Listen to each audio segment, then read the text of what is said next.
Good morning बच्चों। आज हम लोग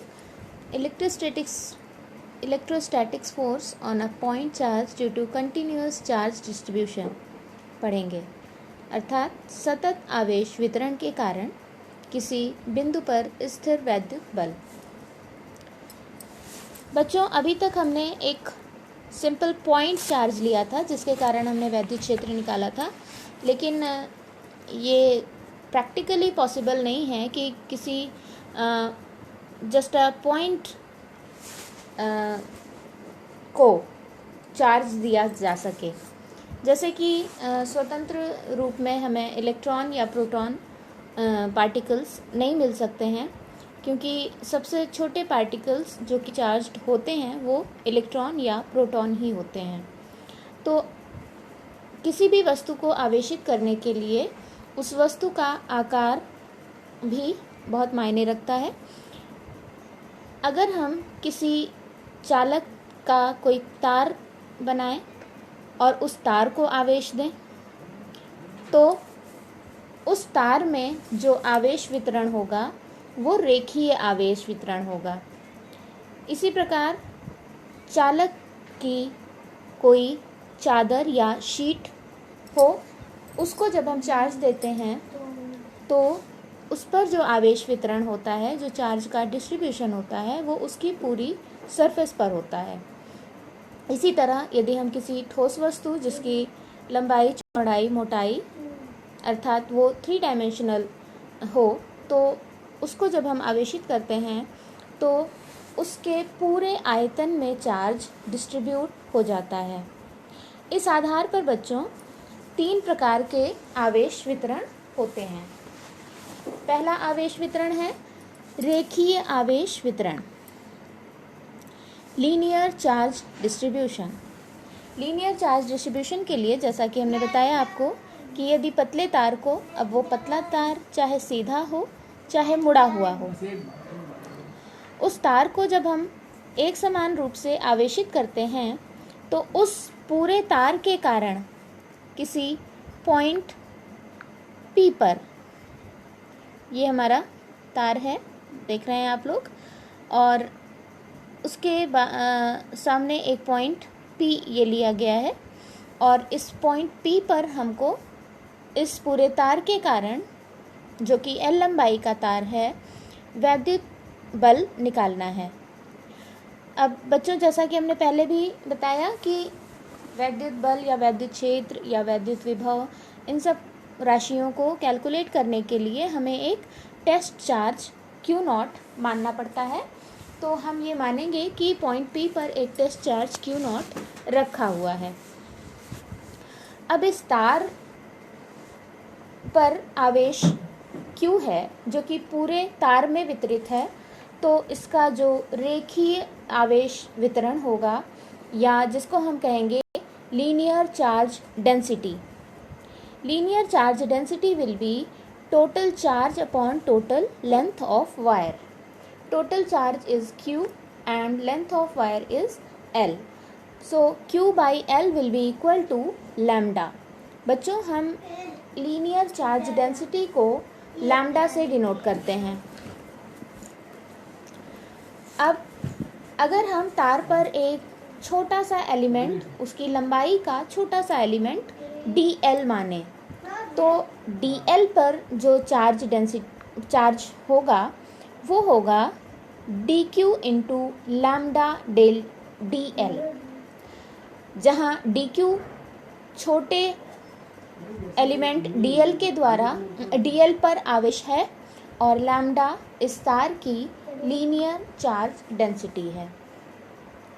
अब dl का पोजीशन वेक्टर यहाँ आप लोग देख रहे हैं कि वेक्टर r है, और p का पोजीशन वेक्टर जो कि हम मूल बिंदु O से खींचते हैं वो है वेक्टर r, और dl का पोजीशन वेक्टर r डैश है। अब r वेक्टर और r डैश वेक्टर का, वेक्टर r और वेक्टर r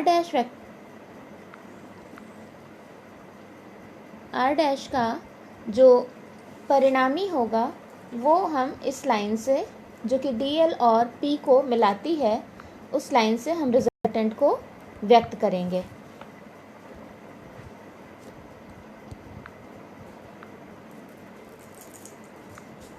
ये OP vector is vector R and O से DL तक का वेक्टर है वेक्टर R डैश, और R और R डैश का जो रिजल्टेंट है वो मिलेगा हमको DL और P को जोड़ने वाली लाइन से, जो कि होगा vector R minus vector R dash.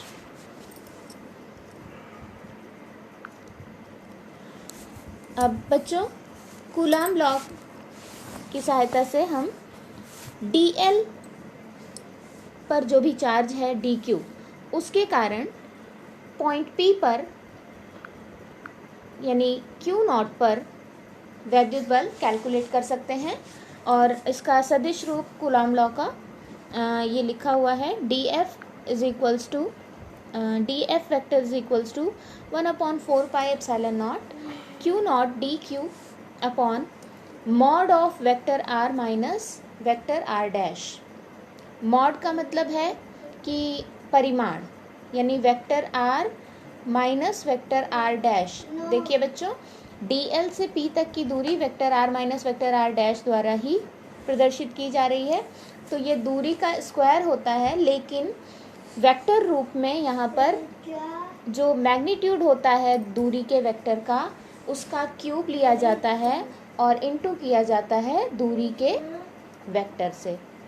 तो मेरे ख्याल से बात आपको समझ में आ रही होगी कि DF जो फोर्स लगेगा DL के कारण पॉइंट P पर, वो होगा 1/4πε0 के Q0 Q upon mod of vector R minus vector R dash का cube into vector R minus vector R dash. और इसको जब हम DQ की वैल्यू यहाँ पर रखेंगे, जो कि हमने यहाँ पर निकाली थी, DQ is equals to lambda DL, तो we will get DF vector is equals to Q0 upon 4πε0 lambda DL upon mod of vector R minus vector R dash का cube into R vector minus R dash vector. अब ये DF बल जो है वो तो एक छोटे एलिमेंट DL की वजह से P पर आ रहा है, लेकिन हमें तो पूरे तार की वजह से कैलकुलेट करना है। तो पूरे तार की वजह से जो टोटल फोर्स होगा Q0 पर, वो होगा F is equals to Q0 upon 4πε0 lambda vector R minus vector R dash upon mod of vector R minus vector R dash whole cube into DL। यानी जब हम इंटीग्रेशन करेंगे over whole length of wire, तब हमें पूरी wire के कारण P पर बल मिलेगा। तो बच्चों, ये जो डिस्ट्रीब्यूशन है चार्ज का, वो कंटिन्यूअस डिस्ट्रीब्यूशन कहलाता है, continuous distribution of charge over the whole length of wire.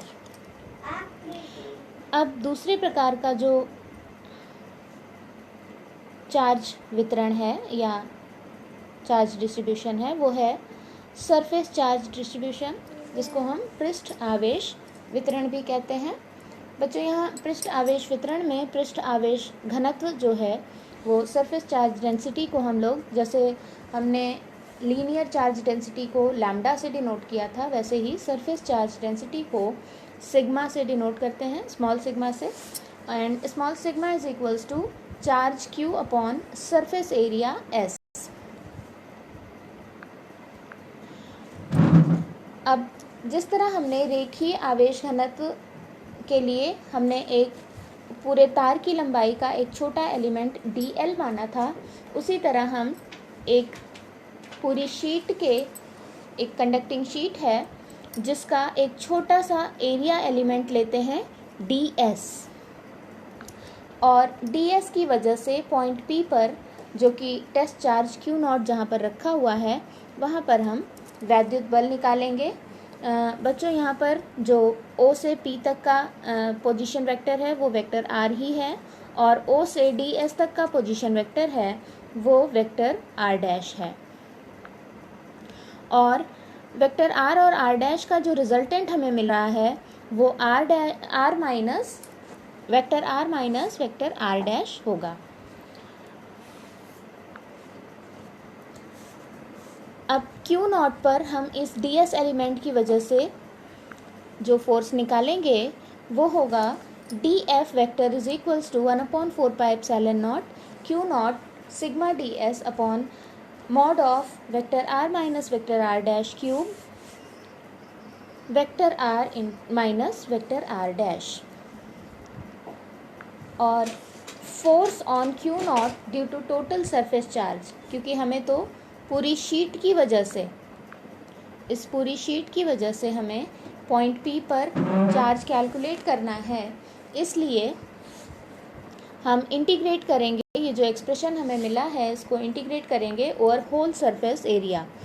Then we get F vector is equals to Q naught upon 4πε0 integration over surface area S sigma vector R minus vector R dash upon mod of vector R minus vector R dash whole cube ds। और ये integration करके हमें बल मिल जाएगा Q naught पर जो भी लग रहा होगा। इसके बाद बच्चों आते हैं आयतन आवेश घनत्व पर। आयतन आवेश वितरण, जैसा कि मैंने पहले भी बताया है कि जब किसी पूरी ठोस वस्तु पर 3 डायमेंशनल ऑब्जेक्ट पर जब आवेश देते हैं तो वो आवेश, वो चार्ज उसके पूरे वॉल्यूम पर डिस्ट्रीब्यूट हो जाता है, और उस पूरे वॉल्यूम की वजह से हम किसी पॉइंट P पर जब F कैलकुलेट करते हैं तो यहाँ पर भी हम वॉल्यूम का एक छोटा सा एलिमेंट लेते हैं जिसको हम dV कहेंगे। ये dV है, और dV की वजह से पहले हम P पर फोर्स कैलकुलेट करेंगे और उसके बाद होल वॉल्यूम की वजह से जो P पर बल होगा उसे हम कैलकुलेट करेंगे। तो यहाँ पर देखिए volume charge density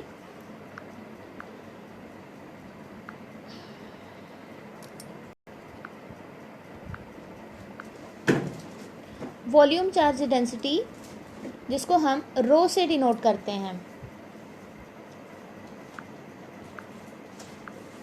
rho is equals to charge Q upon total volume V।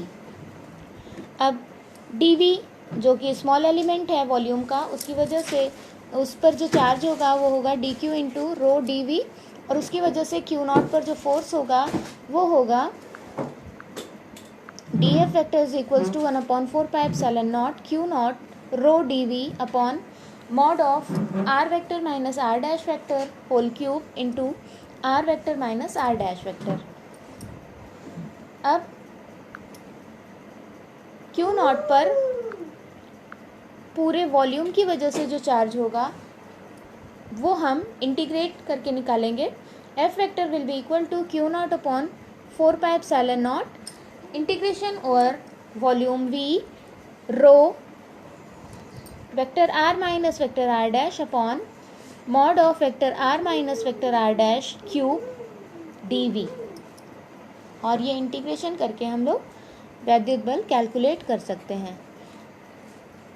इन सभी आवेश घनत्वों या चार्ज डिस्ट्रीब्यूशंस का यूज़ हम लोग अगले चैप्टर गॉस थ्योरम में करेंगे, जहाँ पर हमको अलग अलग तरह के चालकों के कारण, जो आवेशित चालक हैं उनके कारण वैद्युत क्षेत्र की तीव्रता ज्ञात करनी होती है।